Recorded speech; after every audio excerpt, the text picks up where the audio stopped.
So, I don't really know how to start, but um, hi, Granddaddy. Thanks for sitting down with me. Just so people listening just know who you are. Can you say your full name, your government name, and like where you're from and when you were born and all that? All right, son. My full name is Roy Joe Saunders. East Texas boys all had two names, one for each granddaddy. My name was Roy Joe, and my best cousin friend was Bobby Joe. Ooh. And they called you Roy Joe? Up until probably I was about 40 years old. Really? I can tell how long people have known me. My best buddy Roy Eckert's daughters call me Roy Joe right now. And what year were you born? Like, 1936. December 17, 1936. wow, that's kind of crazy to actually think about because the current date that we are recording this is July 8th, 2024. So that was many years ago. So obviously you're not gonna remember everything. But what can you tell me about like your parents during that time, like during early stages of your life? Well, your great grandparents, my mother and father, were wonderful people.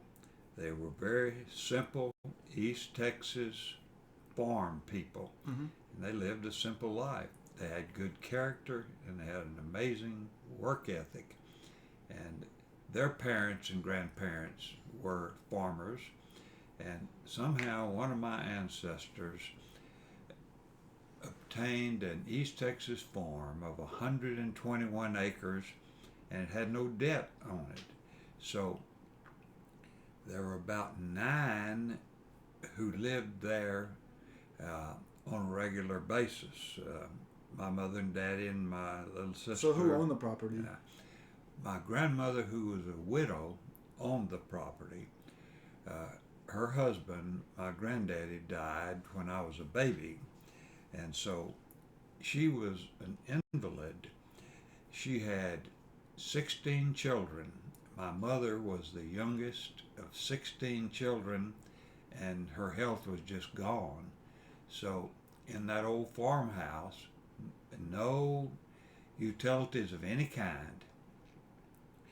Her bed was in the living room, right in front of the And this fireplace. is your grandmother?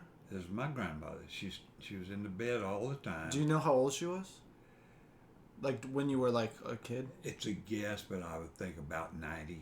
So like older than you are now? Yeah, she lived a long time. That's right. Really? I'll be 88 this year. So she was born in like 1840 or something crazy like that. Well, that's right. She was a real Wow. pioneer lady. Wow. But you asked about my parents. Yeah. They uh,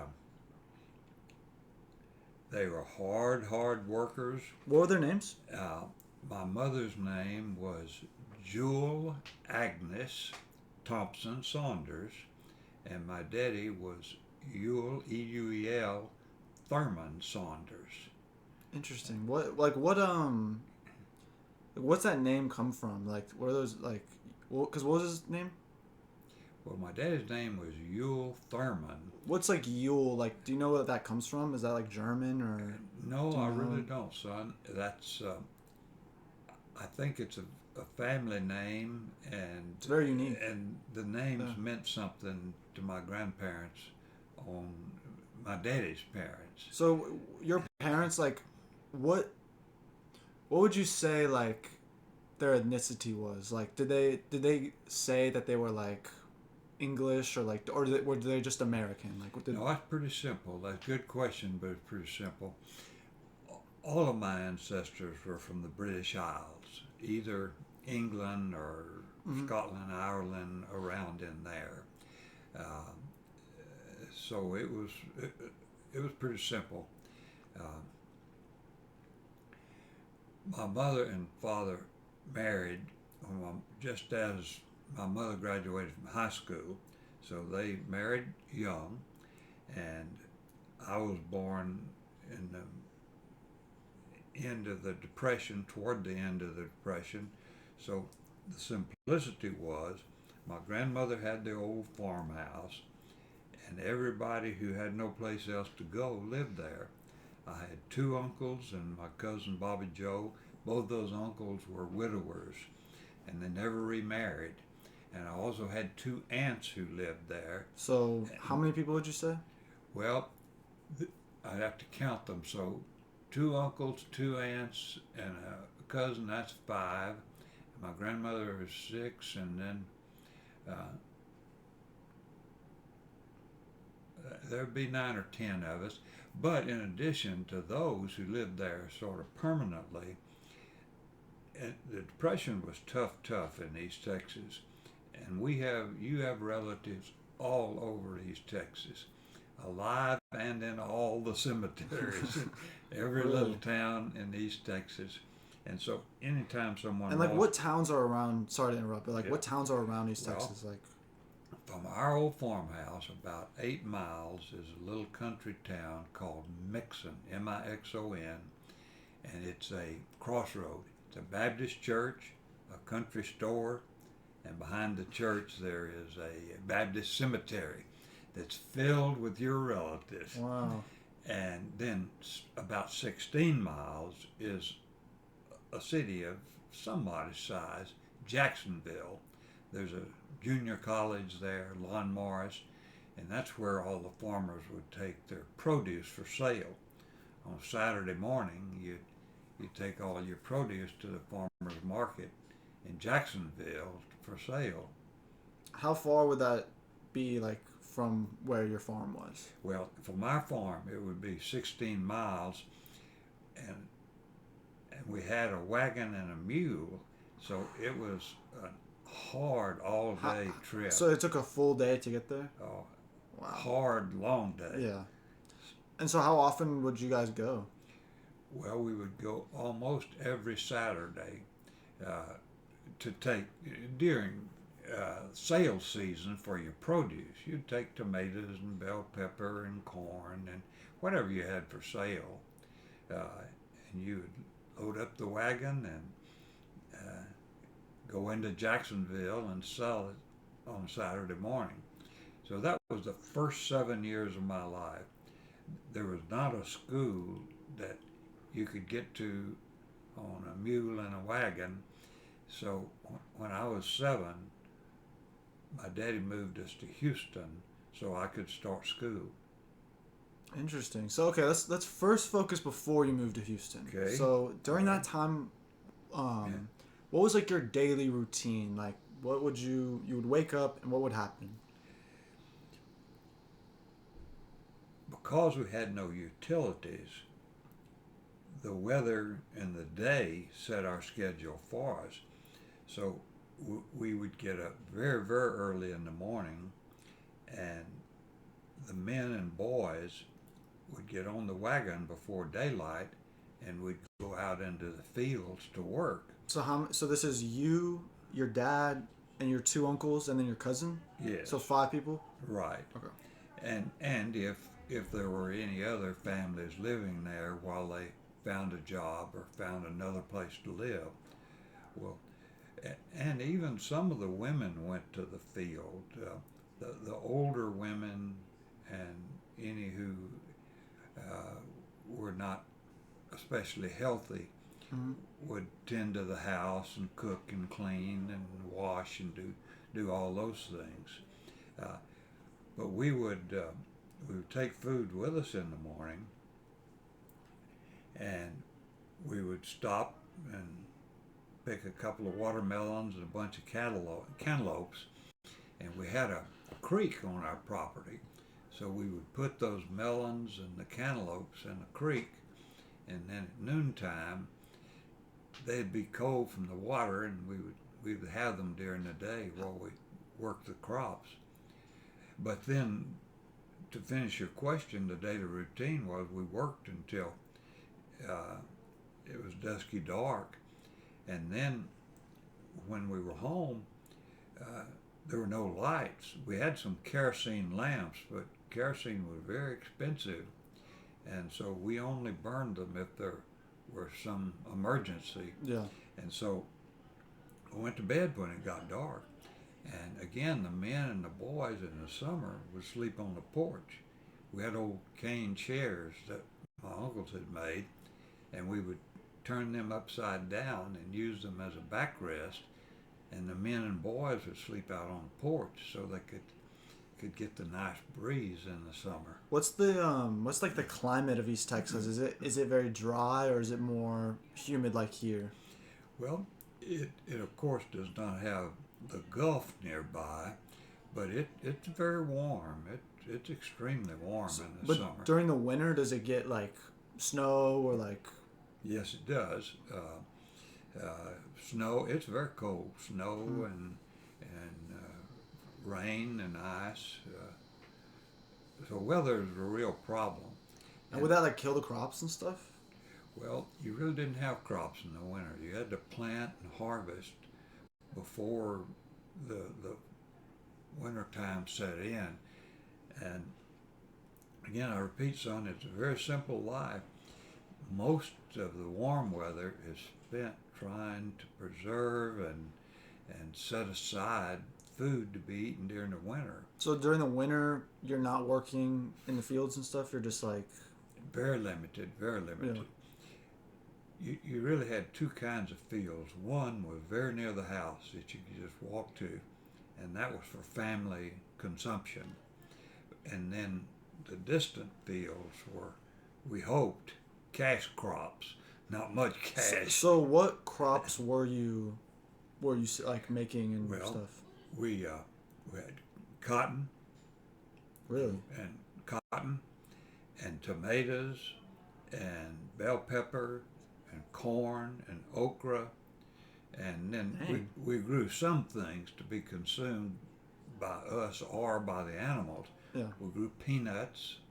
Wow, I didn't know you grew all this stuff. Mm-hmm. So what would you say was mainly like? What was like the main crop that y'all did? Like, or was it not like that? Well, for cash, cotton and tomatoes were what you hoped to get some And cash. were those the biggest like sections? Like, what was the biggest amount that you had? Like, what was the biggest section of Yes, crop? those two.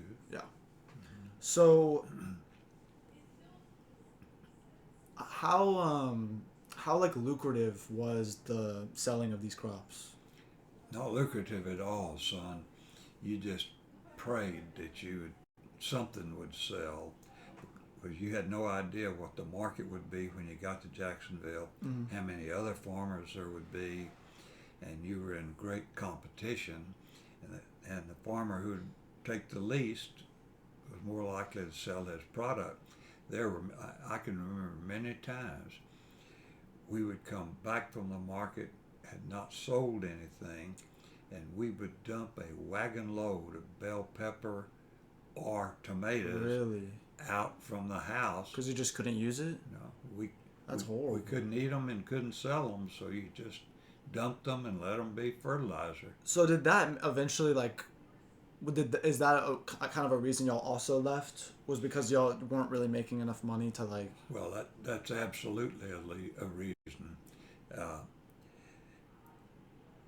there are many misconceptions about the Depression, but the thing that got us out of the Depression was the war. Mm-hmm. So if born in 36, so it would have been about 1943 when we came to Houston, so that would be right in the middle of the war. And my daddy was able to get a job at the shipyard in Beaumont, building ships for the military, and for reasons he never Because explained. how old was he when the war was going on? Well, my daddy was old enough that he was too old to be drafted. In addition to the fact that he had children. And then you were too young. And then did you know anyone who was like of age to be drafted? Not really. Not at that time. Now, later I met people who had been in the war, and one of my widowed aunts who lived with us was married to a man who was killed in World War One. Ooh. She was older, of course, as he. So we didn't know a lot of people. We were pretty sheltered because Hmm. the nearest farm probably was 7 or 8 miles. So during the first like 7 years, besides your cousins or your family or whatever, did you really like know any other children, or did you have any other friends like that maybe live nearby? No, extremely few because other people were occupied in trying to live their lives and Yeah. farm, and it was a daylight to dark existence. So would you say you had a difficult childhood? Well, you have a certain naivety when you're a child. You don't understand things. Yeah. And so, in many, many ways, it was a wonderful life for a child Yeah. because I had a cousin that was a great buddy. He was a couple of years older than I, so he taught lots of things to me. So, we had a great relationship, and my aunts and uncles loved us all. So, you just had someone to be with every minute of every day, someone who was interested in you. And we swam. There were waterways, and we hunted. In the winter, what you shot and the fish you caught were largely what you ate. What type of things were you hunting? Like just deer? Well, everything you can imagine. Certainly, deer was a popular one, but lots of rabbits and birds and squirrels. What type of guns did you have? Well, my daddy had a 410.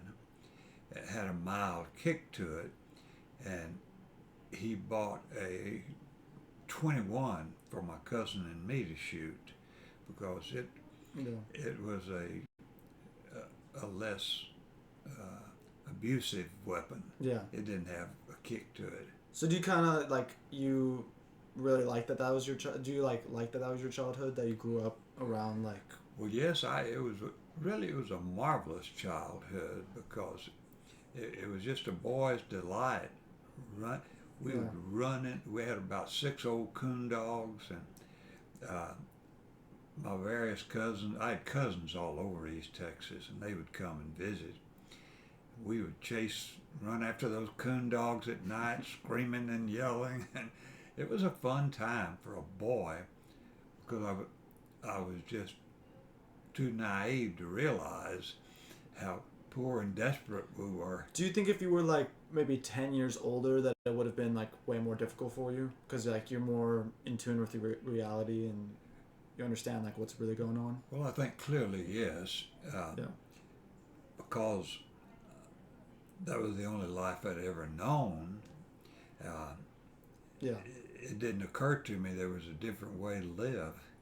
Yeah, that's really interesting. What type of like um animals did you have? Like were they like did you have any livestock at all or was it mostly just like things to help around? Well, we had several cows, and from time to time we had 2 mules, and always had one. You had to have one to pull a plow Yeah. and pull a wagon, and we had the old coon dogs that lived under the house. This house was way up on blocks, and we never fed the dogs. I don't know what they ate, but they Really? uh, They hunted or at night or they ate the scraps? Yeah. I didn't ask them, Wow. but they stayed alive, and we never fed them. Everything we had, if we had a scrap, it went in a jar that hung outside the kitchen, and it was taken across the road to the hogs. All our hogs are across the road downwind, and that was a big food item. We we slaughtered and ate them in real time, but also though behind our house we had a smokehouse, so we would hang those slaughtered pigs in the smokehouse to be eaten during the winter, and other game also that we Yeah. killed. We would smoke and save for winter time.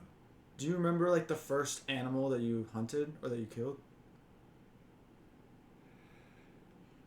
Probably a bird or a squirrel. Yeah. Uh, And you shot it with the 22? Yes. And they like describe to me what it's like it's a 22 rifle or it's a Yes, a 410 and a 22 are both rifles. A a 22 is really not much more than a BB gun. Uh, it's just an enlarged BB gun that shoots a little shell. oh I'm not connected to the internet. I was about to see if I could find a picture of it, but maybe some other time. But so when you guys moved out, was it just you and like your like immediate family leaving, or was everyone leaving? Like, and how was the property like at that time when you were like leaving?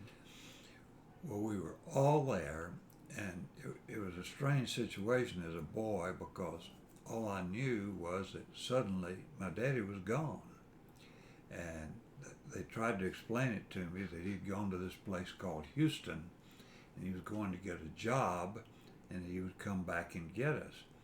But a lot of time went by because when my daddy went to Beaumont, he literally had no money. So he got the job and he lived in, had a little coupe, a little two-door coupe, old used car, had a rumble seat in the back.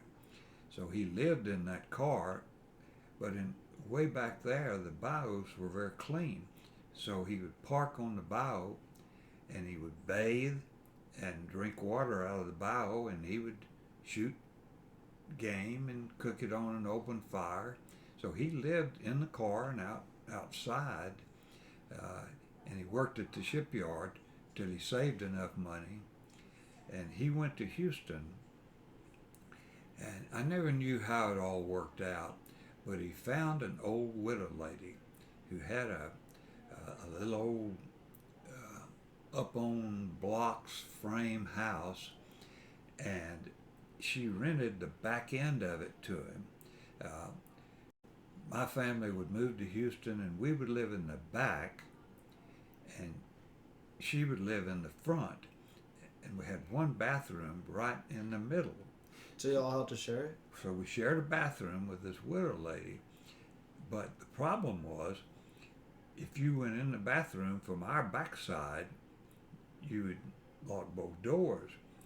Well, she would come in from her side and forget to unlock our side, so we couldn't get in the bathroom.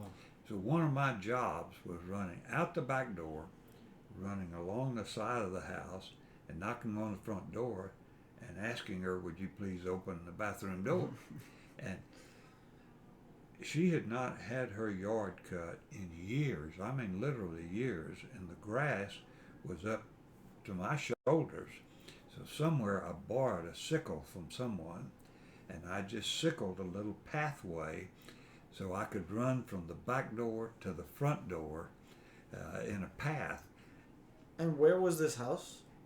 Well, it was in a really fun area. It was a low-income area of Houston called Denver Harbor.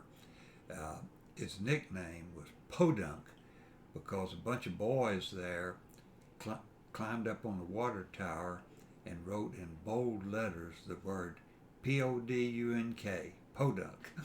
So that subdivision, giant low-income area of blue-collar type workers. Do you know where that is now? Yeah, it's still there. Really, it's still called all that? Yeah, I've never heard of that. When I was there, it was almost 100% Anglo. Uh, Working men, truck drivers, and mechanics, and just all kinds of skilled craftsmen. But now it's 100% Hispanic. Interesting. That It's makes sense. the freeways were not there, but now it would be off of I-10 toward Baytown in the far northeast part of Houston. Okay. I don't know if I've ever really been over there, but I can imagine what that Well, is. I have taken your mother and her sisters one by one.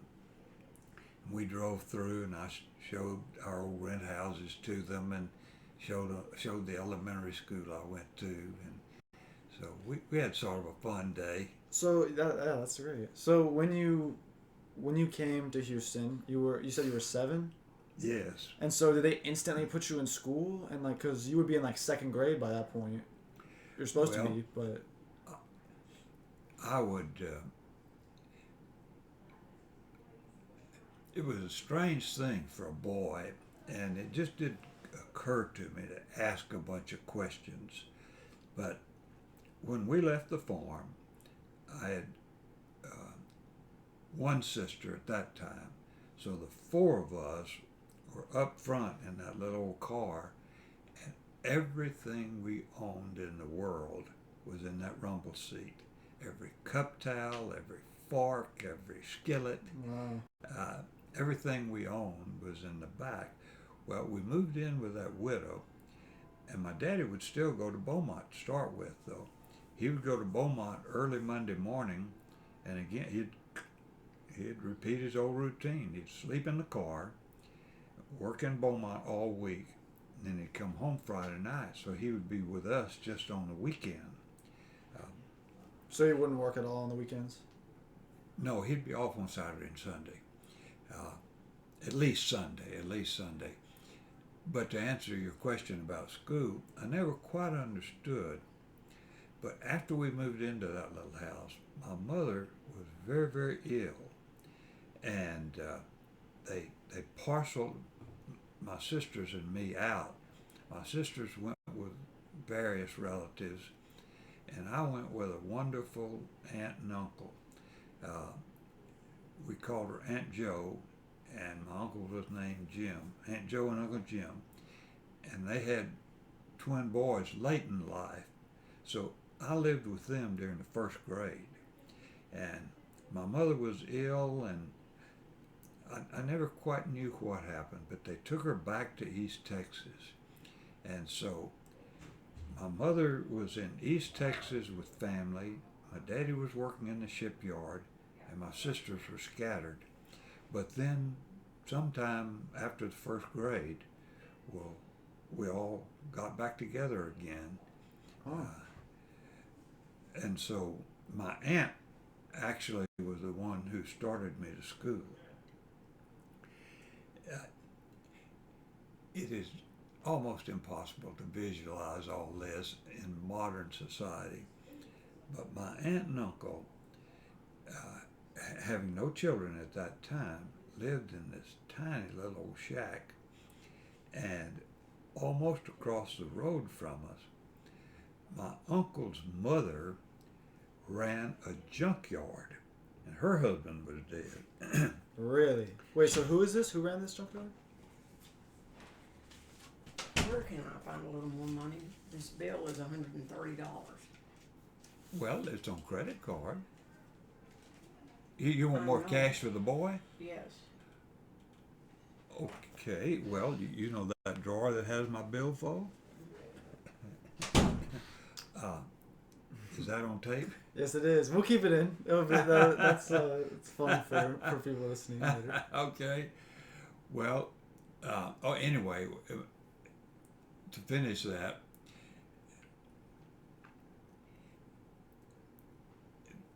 my Uncle Jim, who was a wonderful man, kind to me, and there's a wonderful story about his conversion to Christianity later in life, but his mother looked like a witch. She lived in a junkyard. So who would that be to you? That would be your. Well, he was my uncle by marriage. Oh, so this lady's not related to you. My Aunt Joe was my daddy's sister. Okay, I understand. She was his baby sister. My daddy was the oldest of 8. Do you know when your dad was born? I forgot to ask that. I'd have to calculate it, son. He was in his 20s when I was born. So early 1900s? Yeah, very early 1900s. Yeah. Interesting. My mother was 18 and he would be in his 20s. But on that school issue, this lady's husband was dead, and she had 2 boys other than my Uncle Jim.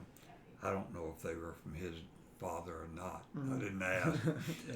But they were the meanest 2 boys you ever met in your life. And they were older than you? Well, one was a little younger, one was a little older, but they liked me. You know, I lived with their brother, Yeah. and so their big brother, so they liked me. And the 3 of us would walk to school in the morning. We had walked about a mile, and the oldest one's name was Bubba, and the youngest one was named Tinker. And they lived Really? in that junkyard, and they were you've heard the saying, meaner than a junkyard dog. Yeah. Well, that's the way these boys were. And I'll tell you, when we walked to school, other kids walking with clear pathways. So what do you mean? Like, what would they do? They just beat up anybody that got in their way. Really? They were mean. Like, so would they beat you up? No, they liked me. Because, see, I lived with their big brother. Yeah, no, I mean, yeah. They considered me family. So did you try not to get on their bad side, like, or would they wouldn't? No, we got along very well. We got along Yeah, very well, well. I Well, picked up some bad habits from them. Were those their actual names? I don't know. That's what everybody called them. Yeah, because They- those are crazy names. Yeah, those are it's like out of a movie. They sound like nicknames. Yeah, Bubba and Tinker. yeah, and and they live in the junkyard next to it. That's crazy. But that junkyard, like, what was the story with that? Like, did you ever go there or? Well, yeah, we walked through it. Just old cars and car parts. And would she like what? Because what is the point of a junkyard? Just to keep the junk there, or was she trying to sell off some of these parts, or like? all of that? People would just bring old refrigerators and stoves, Yeah. things they wanted to get rid of, and they would junk it there, and then she would try to sell it to someone else or sell a car part. Or, it was a pretty trashy area. And you said this lady looked like a witch. Oh, she didn't have indoor plumbing, Yeah. and so her hair was stringy, and so it was a very unusual year. How old was she? She looked like 200. So very very old. What was her name? I don't even recall her name. So you didn't really, did you ever really Her interact with last her at all? name was Seals, Seals. So you never really interacted with her or anything? Well, cautiously. Cautiously. Yeah. That's funny. So during this time, like you said earlier, it was during the war. Like when the war was happening, like how was that for you? Like did it feel like, oh, we're at war? Was it because in the movies they make it seem like World War II was like the biggest thing that's ever happened, and then it was such a big deal, and it obviously was. But how, like, for just living in America, like how did it feel to you? Well, for a boy who'd just come off the farm, and that would have been about 43, so the war would have had 2 more years basically to run. Yeah. So I would have been 9 when it was over. I don't remember thinking a great deal about it because we had family disruption, illness, and starting to school late and Yeah. being with relatives. And I don't really remember thinking about the war very much. Now, in later years, there were countless movies about World War Yeah. II. It's one of the most like talked about wars, or it's like it's one of the biggest wars that's really ever happened. So Well, there in Denver Harbor, Podunk, we had 2 movie theaters up on Lyons Avenue. Lyons Avenue ran right into the 5th Ward, which was 100% black. And so Saturday morning, it always went to the movies. It cost 9 cents to go to the movies. And we always did some errands of some kind to get together 9 cents. So that was my remembrance of the war is through the movie theater. yeah. So you like because during that time wouldn't they have like news before like the movies or whatever? Is that and they would tell you about the war? Exactly. That always ran before the cartoons. Yeah. Just so you as a kid you never really thought about like any of the stuff going on. You ever thought about like the political? I assume you're like a kid, I guess. So No, not really, because that would have been early elementary school, and we just were not highly enlightened. yeah, no, it makes sense. So that's actually something interesting you mentioned about Fifth Ward. Like how segregated were things like during this time? Like were they heavily segregated? Like Totally. and you really couldn't interact with like with black children or anything? No, I never knew a black person until I was in the sixth grade, and well, actually, I was older than that. I was, when I was in the sixth grade, I met some Italian boys. Uh, I worked for a local grocer, Sam Caraba, who had a neighborhood grocery store at the end of our street. And so a lot of Italian boys would come to visit with him. And then later, I guess really I was in the ninth grade, a friend of my parents worked in the delicatessen of Hinky and Pilot. And so she told the store manager about me, and he hired me in the ninth grade. So when I worked at Hinky and Pilot, there was a young black man who worked there who became a good friend. His name was Leroy, and I don't guess I ever knew his last name. Yeah. But Leroy and I would stock shelves and mop the floors and work in the warehouse. And what year were you in ninth? Like what? I was in the ninth grade. What year was that when you were in the ninth grade? Well, that would have been, I graduated high school in 55, so that would have been about 1952. That's really fascinating. So like, That was the first black person I'd ever spoken to. really? Ninth grade. So that's crazy. So for what, 16 years or 15 years, you never even spoke to one? That's crazy. Well, that's correct. As a matter of fact, the Fifth Ward was contiguous to Denver Harbor. We had a common boundary. They never came in to Podunk, and we never went into Really? their neighborhood. Lyons Avenue was the quickest way to get downtown, and even when I was a young man, working in downtown Houston at Houston National Bank, my daddy had told me over and over, don't you ever go into the Fifth Ward. He required that I go around Clinton Drive, which took about twice as much time, so I wouldn't go through the Lyons Avenue to town. And it wasn't a matter of prejudice, it was a matter of danger. He thought I'd never make it to town alive. Yeah. And I probably would not have. There were just fierce hatred in those days. Yeah. So, from your perspective as a kid, like, what did you think about that situation? Like, because it's, I mean, you were a kid, but like, it is definitely an interesting Well, it setup. sounds naive, but if you think about the fact, I'd never had a conversation with a black person. Yeah. I'd never looked in the face. Have you ever seen one in a book maybe, or like had you even seen one? Well, possibly, but it would have been just on accident Yeah. because our neighborhood was totally segregated. Now, I went to a junior high school that was about half Hispanic, so I had lots of interaction in junior high school. Had lots of friends who were Hispanic. Interesting. Because were they not segregated? Was Well, it only like with black people? the area around Edison Junior High School was a Hispanic area, and from our low income area, that was just the closest junior high school. Interesting. So we went into their community, really. Oh, okay. But, it really was not a matter of prejudice, though, because I had great friends who were Hispanic. Yeah. And then later, after I met Leroy, over the long years, I had countless friends who were of African origin. Yeah.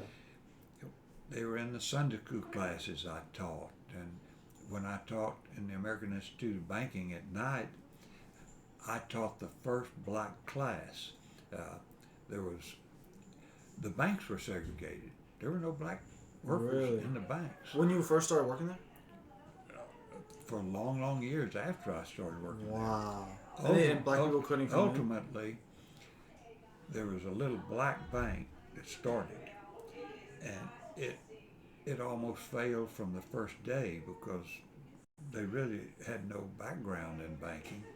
So the American Institute of Banking was segregated, and uh, the officers of the black bank wanted their folks to come to school, and the American Institute of Banking agreed, and they asked me to teach that class, which I was happy to do. So I had the first black class in the American Institute of Banking. That's so cool.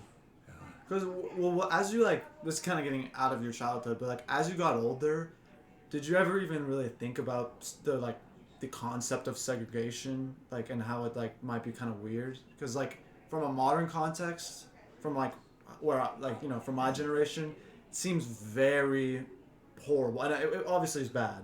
But just from like as you were getting older, did you ever think about like maybe that isn't right, or like what did you think? Like, did you ever think about that? well, the first time I ever really thought about it, because in the beginning, it's just the way it was. Yeah, well, as a kid, I until mean, it's yeah, as just a the way kid, it of was. course. Everybody Yeah. I saw was of one origin, and there were other people of other origins that I never came in contact with.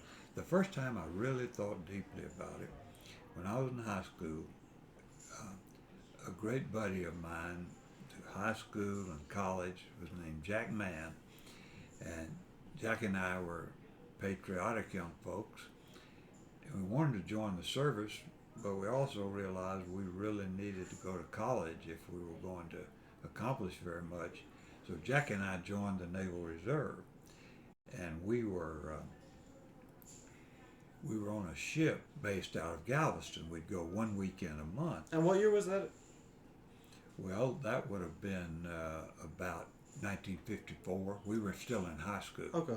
So when you join the Naval Reserve, you join for 8 years. So Wow. on your question though, on that ship there were black sailors, and in the main they had really inferior jobs. They were cooks and they cleaned, and every officer had one assigned to them Really? to get their uniforms ready and shine their shoes and Yeah. keep their cabin clean.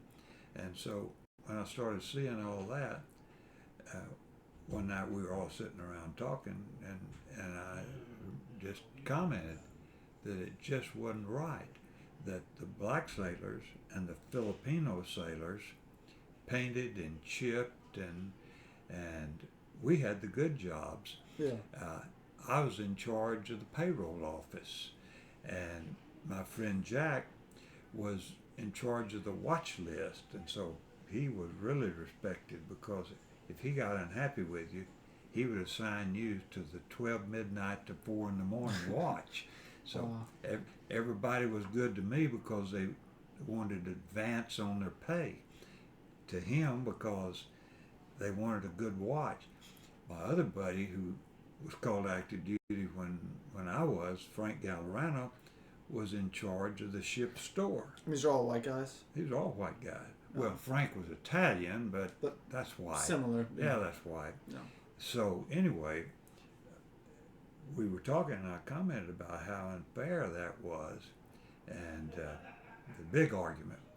Now later on, my friend Jack. They disagreed with you. Oh yeah, I was a minority of one. What? What were they saying? Well, they just didn't agree.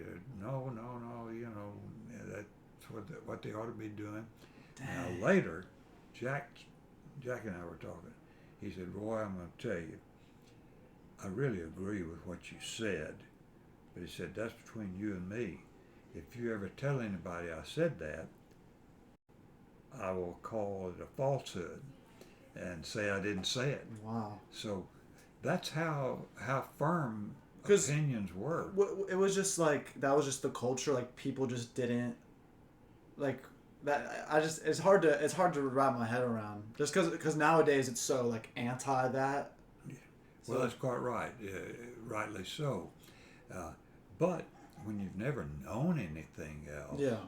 uh, So your parents weren't really like, you wouldn't say your parents were racist. Like they weren't like obviously like in today's standards they would be, No. but like No, they absolutely were not. yeah, And to describe it accurately, they just didn't have time to even think about it. yeah, that makes sense. They were working night and day, rearing a family, traveling to Beaumont, and Yeah. ultimately my daddy started working for automobile dealerships as a mechanic, and ultimately then had his own auto repair shop. So he really worked night and day then. Yeah. Well, that's really interesting. That's like super interesting insight because like that's like a lot of like what people talk about today is like race issues, and it's like today they're not as important as they were back then, and so it's just like more interest. Like it's interesting to see your perspective as like growing up during that time. So, thanks for commenting on that. It's good insight. All right, very good. But couple last minute questions. Okay. These are just to end it up. What would you say the best memory from this time period? So from 1 to 14, what's like your favorite memory, or like your most joyous memory from that time? Well, from 1 to 14, after we moved to Houston in the second grade, I met the best friend I ever had, Roy Eckert. All my girls know him and know his daughters and his wife, and so just all the adventures with Roy. We from the second grade until last year when he died, we did everything together. You know, we as elementary school boys, we both worked for Sam Carrabba. We both had paper routes. We had a lawn mowing business together. Wow. Then later, we were in junior high school together, and then after I got my job at Hinky and P-Lot, I got Roy a job, so we worked there, and then. Did y'all just both call each other Roy, or was he Roy and you're Roy Joe? Well, in those years, I was Roy Joe. Yeah. So they would say, if they were talking to him, they'd say Roy, and then they'd call it. Okay, that makes sense. Because it's kind of like the same name thing is. So that was my happy experience. We took, he and I went off on vacations once we'd bought old cars, and we took our trips together. And So you'd say like he was your best friend, like yeah, of your life? clearly. That's great. Yeah, for So long years. yeah, that's great. So if this time in your life was like the name, like if it was like a movie, what would the title be? A movie of my life? Of just this first 14 years, what would the title be? Well, I would say uh, uh, Happy Life on the Farm and Escape to Houston. Hey, that sounds like a fun movie. You really did have an interesting childhood, because most people's childhoods are just, I grew up, went to school. I don't have an interesting childhood from ages 1 to 14. But last question, did anything scary happen during this time? Like, did you ever have like a crazy experience, like maybe on the farm, like maybe you were attacked by an animal or something, or maybe I don't know. Is there anything crazy that happened during this time? Well, later in life, I had a couple of scary things, but up through that time frame, uh, it was just busyness with family, and Yeah. it's hard to grasp the immense family that we have.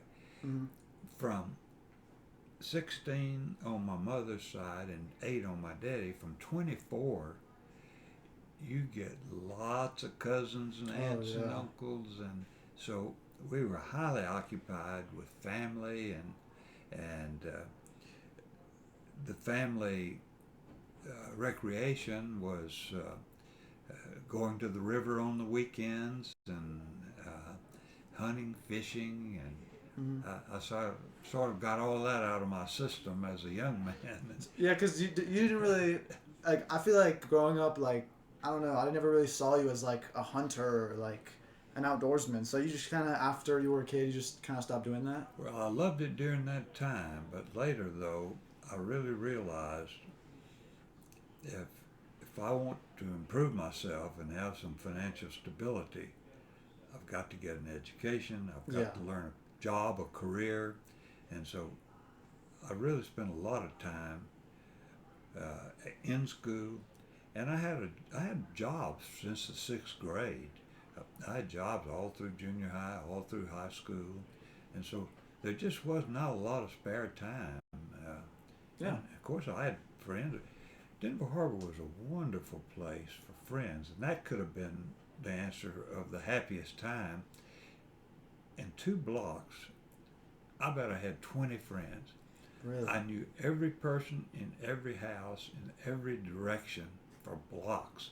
When I threw my paper out, I knew every person who took my paper. Yeah. Uh, Well, that's just so cool to hear you to talk about that time. Like it's a very I don't know, just special to like to hear about all that. So thanks for sitting well, it's down. been my pleasure, son. Thank you for conducting this. Oh, well, no problem. Well, we'll have to, part two when we go into, your teenage and young adult years. I'm really excited for that. That's All right, well, let me ask you this, son. I think the food is here. I don't know well, it is here. Grandmother said it's here. yeah. Well, no, we'll end it for today. I'm just saying another Okay, time okay. we'll have to do part two. All right. So all we'll talk right. about. Well, later, that's a but deal, my man. Thanks for That sitting was down. fun to talk with you. Yeah.